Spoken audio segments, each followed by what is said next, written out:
Paulo Schmidt dos Santos foi condenado a 22 anos e 6 meses de prisão pelo assassinato de Roseli Gonçalves de Aguiar, ocorrido em dezembro de 2009 em Sorriso. A sentença foi proferida nesta terça-feira, após vários anos de tramitação do processo. O crime foi classificado como homicídio triplamente qualificado.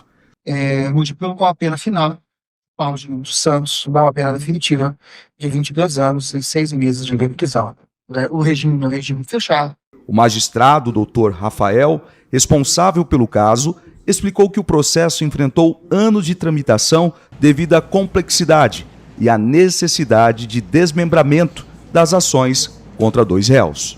Hoje nós tivemos um julgamento de um fato que ocorreu em 2009, de várias nuances, Tiveram 2 réus, o processo foi desmembrado, tivemos recurso, enfim, diversas questões, diversas pessoas serão ouvidas, motivo pelo qual teve toda essa demora normal relacionada à complexidade. Hoje foi reconhecido pelo Conselho de Sentença, que o réu ele foi culpado por um homicídio triplamente qualificado, é um feminicídio. Na época dos fatos ainda não havia essa denominação legal específica em lei, hoje seria outras penas, outros artigos, mas foi reconhecido um homicídio triplamente qualificado, onde restou condenado com uma pena de 22 anos e 6 meses. Esse homem, ele tinha ligação com a vítima? Eles tiveram um relacionamento extraconjugal durante um período de tempo. O senhor consegue relembrar os fatos, por gentileza? Os fatos especificamente se deram numa festa que estava ocorrendo, onde ali teve um desentendimento com a vítima e ela foi levada, chamada a um outro local por ele, e lá foi realizado onde foi feito o crime. Que mataram, arrancaram a roupa dela, enfim. Para o promotor Luiz Fernando Rossi Pipino, a condenação representa uma justiça concretizada.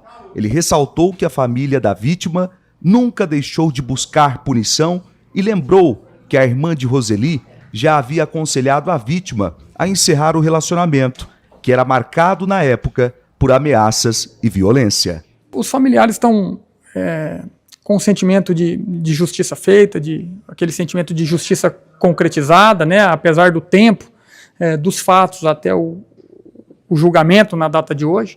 Sempre confiaram na justiça, sempre confiaram de que ele seria responsabilizado, até porque vivenciaram à época toda essa relação conturbada. A irmã, inclusive, aconselhava a vítima a deixar o relacionamento, tentou ajudá-la com conselhos, para que não mantivesse, não continuasse com a relação extraconjugal mantida com o acusado.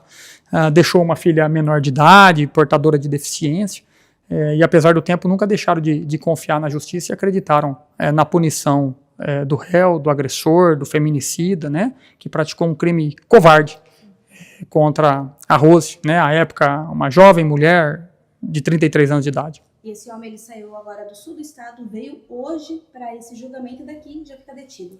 Exatamente, há uma execução imediata das condenações provenientes do Tribunal do Júri, inclusive deduzimos pedido nesse sentido.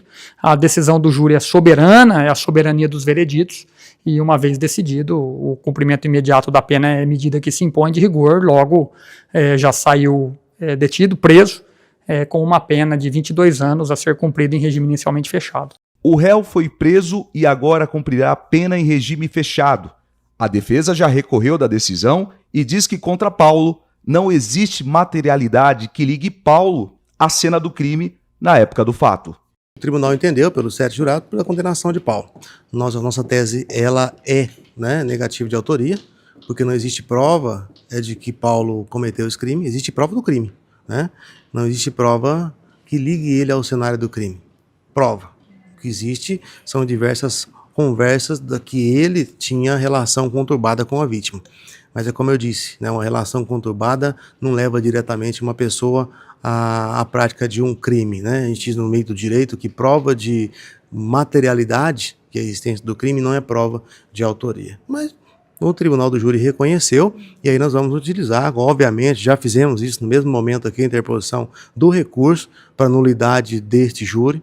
Então nós acreditamos sim, muito breve, do retorno desse julgamento e a confecção de um outro julgamento no lugar desse, por conta das mazelas que foram criadas. Obviamente ele sai aqui por conta da pena acima de 15 anos, uma decisão do STJ com relação a isso, de que a pena acima de 15, cumprimento seria imediato. Tem alguns detalhes que a defesa vai tratar nos próximos dias com relação a essa prisão imediata e o próprio recurso que já foi interposto.